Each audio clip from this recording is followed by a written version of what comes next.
আজকাল অনেক পেশেন্টই আমাদের কাছে ইউরিক অ্যাসিড সমস্যা নিয়ে আসছে এবং এ বিষয়ে কিছু প্রচলিত মিথ তৈরি হয়েছে যে ইউরিক অ্যাসিড হলেই আমার জীবনটা শেষ হয়ে গেল এবং বেশ কিছু খাবার দাবার আমাদের বারণ।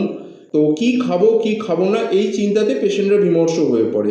যাই হোক, বেশ কিছু খাবার দাবার ইউরিক অ্যাসিডের জন্য একটা মিথ তৈরি হয়েছে যে দানা জাতীয় কোনো খাবার খাওয়া যাবে না, এরকম ব্যাপারটা নয়। মাথায় রাখতে হবে অ্যানিম্যাল প্রোটিনেই ইউরিক অ্যাসিড বাড়ে, ভেজিটেবল প্রোটিনে কিন্তু ইউরিক অ্যাসিডের খুব একটা সমস্যা হয় না। ফলে আপনি যে টমেটো খাবেন না, ঢ্যাঁড়স খাবেন না, এরকম কোনো ব্যাপার নেই। ডালও আপনি খেতে পারেন, বেশি অতিরিক্ত পরিমাণে ডালটা না খাওয়াই ভালো, আদারওয়াইজ খুব একটা সমস্যা হয় না।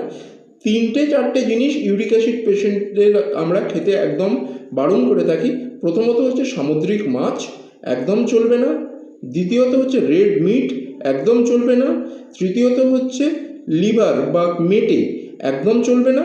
এবং যেটা সবথেকে বেশি ইম্পর্ট্যান্ট, অ্যালকোহল কিন্তু একদম চলবে না, বা স্পেশালি বিয়ার কিন্তু একদম অ্যাভয়েড করে চলতে হবে। এই চারটে জিনিস মাথায় রাখুন, আর চিন্তা করার মতো কোনো বিষয় নয়, বাকিটা ডাক্তারের ওপর ছাড়ুন।